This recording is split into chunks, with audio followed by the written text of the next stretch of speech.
सभी दोस्तों से मैं अपने यूट्यूब चैनल पे आप लोग का स्वागत करती हूँ।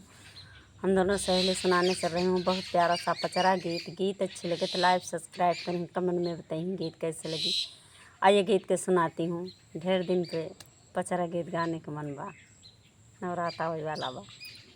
चलो कहाँ लगायो मैया बेला हो चमेलिया, कहाँ लगायो कचनार हो माँ, कहाँ लगायो मैया बेला हो चमेलिया, कहाँ लगायो कचनार हो माँ, आंगने लगायो मैया बेला हो चमेलिया, खिड़की लगायो कचनार हो माँ, आंगने लगायो मैया बेला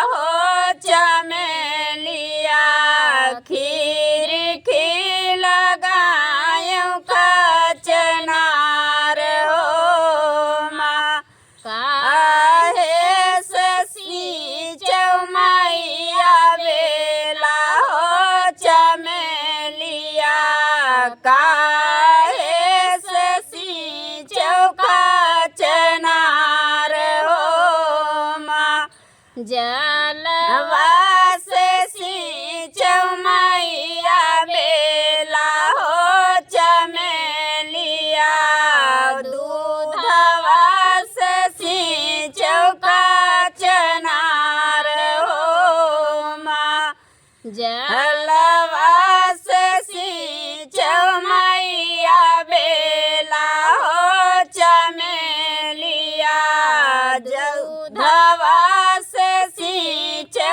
कचनार हो माँ, काहे मेलोर मैया बेला हो चमेलिया, काहे मेलोर कचनार हो माँ, डलरी मेलोर मैया बेला हो चमेलिया, चरे मेलोर कचनार हो माँ।